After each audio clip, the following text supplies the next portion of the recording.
Hello, my name is Kelly, and tonight, I'm going to make your skin crawl.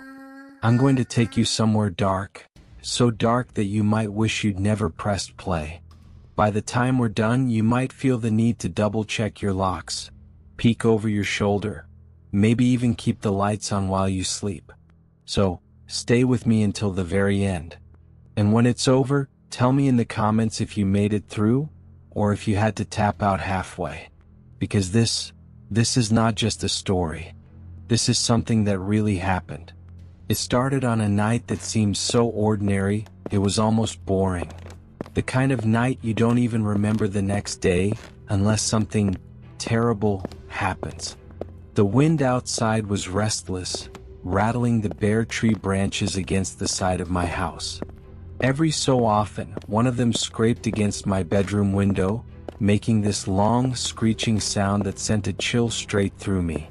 It was late, maybe past midnight, and the cold had settled in, the kind that makes the air feel sharper, almost metallic when you breathe it in. I had my blanket wrapped around me like armor, my laptop balanced on my knees, half watching an old sitcom I'd seen a dozen times before.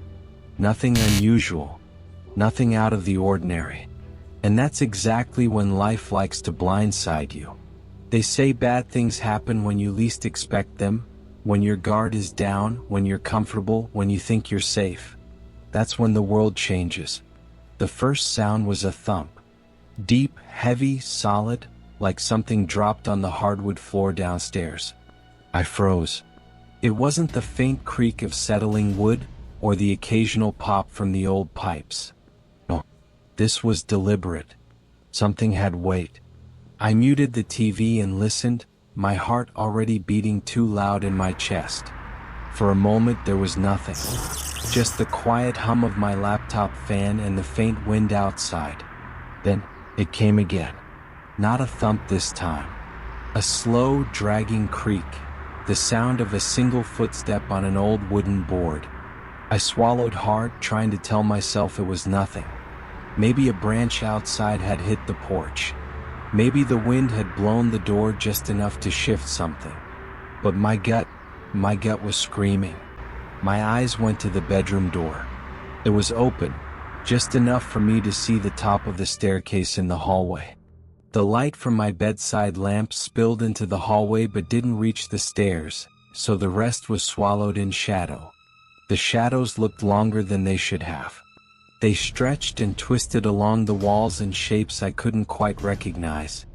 I slid out of bed slowly, my bare feet touching the cold hardwood. The chill climbed up my legs, making me shiver. Every instinct told me to stay in the room, to close and lock the door, but I couldn't. I needed to know what that sound was. I took slow, deliberate steps toward the door, each one making the floorboards groan softly. The hallway felt wrong that night, longer than usual, as if every step forward only stretched it further. When I reached the top of the stairs, I stopped. The air felt heavier here, thicker, like the way the air feels right before a storm breaks.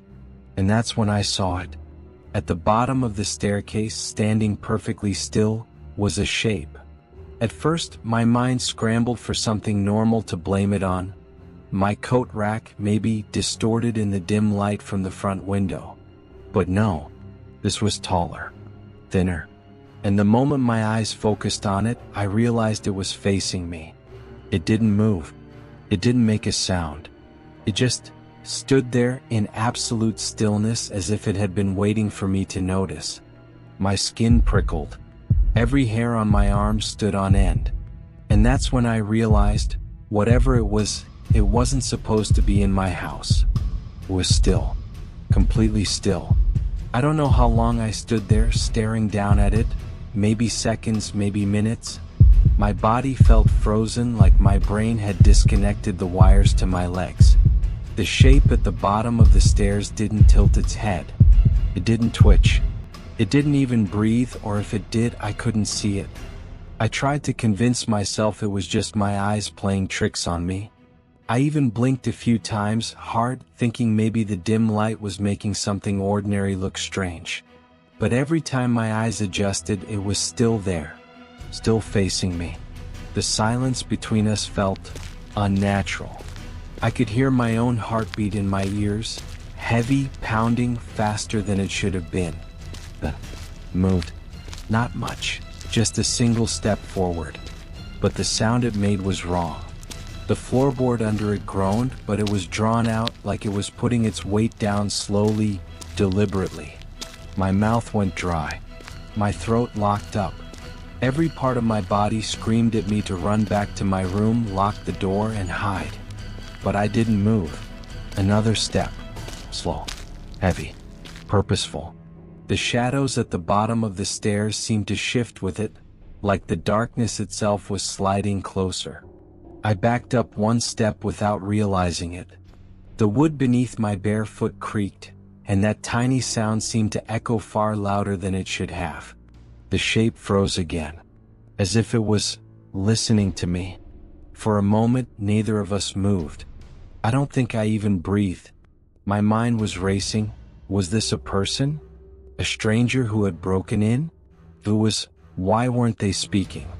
Why weren't they rushing toward me? And then the worst thought crept in. What if it wasn't a person at all? The thing, whatever it was, took another slow step. It was halfway up the staircase now, and I could see it more clearly. His limbs were too long. The arms hung low, almost brushing against the steps. Its head was tilted just slightly forward, like it was trying to peer up at me from under some invisible shadow. The air between us felt colder now, like someone had opened a window in the dead of winter. My breath started to fog in front of me, indoors. That's when my survival instincts finally broke through the fear. I turned and bolted for my bedroom. I slammed the door shut and twisted the lock so hard it clicked twice. Then I pressed my back to it as if my weight could make it stronger. Silence again. I waited. 10 seconds. 20. No footsteps. No sound. For a moment, I almost convinced myself I had imagined the whole thing. Maybe I just scared myself into seeing something that wasn't there. And then, on the other side of the door, right at ear level, a slow, deliberate knock. The knock was soft. Too soft. It wasn't the kind of pounding you'd expect from someone trying to break in. No, this was slow, deliberate, almost polite. Like whoever, whatever, was on the other side wanted me to know they could come in, but were choosing not to. I didn't answer. I couldn't. I just stood there, my back pressed so hard into the door that my shoulder blades ached. My breath came in shallow gasps. Every creak in the old wood beneath my feet seemed loud enough to give me away. Another knock. This one slightly louder. 3 taps. Evenly spaced. Tap, tap, tap. I clenched my jaw so tight I thought my teeth might crack. My mind was screaming, "Don't speak. Don't move. Don't let it know you're here." But I knew it already knew. The room was dark, but my eyes had adjusted enough to make out the shapes. My desk, the chair, the open closet door I never remembered leaving open. The shadows in the corners seemed thicker, heavier, like they were pressing in on me. I glanced at my phone on the desk. Just a few feet away. I could call someone, but I'd have to cross the room, turn my back on the door, and in that moment that felt like a death sentence. Another knock. This one, closer to my ear. Almost like the thing outside had leaned its head against the wood and was listening. I don't know why, but suddenly, I remembered something. Something from years ago. I was 6 years old, staying at my grandmother's house for the first time. She told me a strange rule before bed. If you hear knocking in the night, don't open the door unless you hear my voice. I'd asked her why, but she never explained. She just smiled, but it wasn't a happy smile. It was the kind that hides something. That memory came back to me now, uninvited, making my skin crawl. The next sound wasn't a knock. It was a whisper. Right through the wood, so faint I almost thought I'd imagined it. A voice, low, rough, saying something I couldn't quite make out. It wasn't English. The words slid together in a strange, guttural rhythm, like a chant or a prayer. I felt the hair rise on my arms. Every instinct told me, you are not safe here. And then, the door handle moved. It was subtle at first, just the faintest rattle. Then it twisted, slow enough that each creak of the old metal was drawn out like the groan of a dying animal. I grabbed the desk chair and jammed it under the handle, wedging it tight. My hands were shaking so badly I almost dropped it. Silence again. But this silence was different. It felt patient, like whatever was out there wasn't leaving. Seconds dragged into minutes. I could hear the house around me, the old heating pipes ticking, the faint hum of the refrigerator downstairs, the wind brushing against the outside wall. But under it all, I felt the presence still there. And then, 3 words, muffled, drawn out, right at the crack where the door met the frame.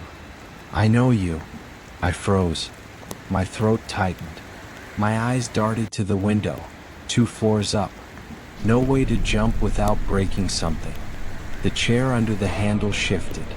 Not from me, from pressure on the other side. Slowly, painfully slowly, the door began to open. I used to work in a hospital. Not one of those modern, bright, welcoming places you see in commercials, but an old, sprawling building with long, echoing hallways and a strange smell that never seemed to go away. Part antiseptic, part something I could never identify. Most nights I worked the graveyard shift, from 11 p.m. to 7 a.m. If you've never been inside a hospital at that hour, let me tell you, it's a different world. The daytime chaos is gone. No rushing nurses, no ringing phones, no families pacing in the waiting room. At night, it's just silence and the hum of fluorescent lights. It was around 3 in the morning. My stomach had started to growl, so I decided to head to the vending machine for a quick snack. The vending area was in a small alcove down a side hallway, away from the main nursing station. The hall was dimly lit. Only every other overhead light was on, casting pools of brightness separated by long shadows. My footsteps echoed in the emptiness. I could hear the faint beep of heart monitors from distant rooms, and somewhere far down another hall, the slow creak of a rolling cart. When I reached the vending machine, I noticed something. Right beside it was a glass door that led into the cafeteria. The cafeteria was closed at night, but I could still see inside. As I fed coins into the vending machine, I caught movement out of the corner of my eye. Someone had just walked into the cafeteria through the far entrance. That stopped me cold. The hospital cafeteria had a motion sensor lighting system. Anytime someone entered, the lights would click on automatically. But right now, it stayed pitch black. The figure was faint, just a silhouette, but I could see them walking, their outline lit only by the dull glow of an exit sign. I frowned, my hand hovering over the vending machine buttons. Maybe it was a security guard? But there was something odd about the way they moved. Slow, almost too slow, like each step was deliberate. I took a step closer to the glass door, trying to get a better look. My breath fogged the glass as I leaned in. And then, I saw something that made my stomach turn to ice. The figure didn't turn or stop. They kept walking, straight toward the far wall. And then, without hesitation, they walked through it. No sound. No impact. Just gone. I froze, my brain scrambling for some kind of explanation. Maybe there was a hidden doorway? Maybe my eyes were playing tricks on me? But before I could convince myself, I saw it again. Another shape, this one taller, emerged from the far side of the room, and just like the first, it drifted across the cafeteria and disappeared straight into the wall. My skin prickled. My pulse was hammering in my ears. Without thinking, I turned and bolted down the hallway, the sound of my shoes slapping against the linoleum louder than I'd ever heard before. I didn't care who saw me. I didn't care if I looked crazy. I just needed to get as far from that cafeteria as possible. When I finally stopped, gasping for breath, I was back at the nurse's station. My coworkers gave me strange looks, but I didn't say a word. Even now, years later, I can still see those shapes moving in the dark, and the way they melted into the wall like it was nothing. And every time I think about it, I get that same cold knot in my stomach. Would you keep working there after that night? Comment below, if you're brave enough.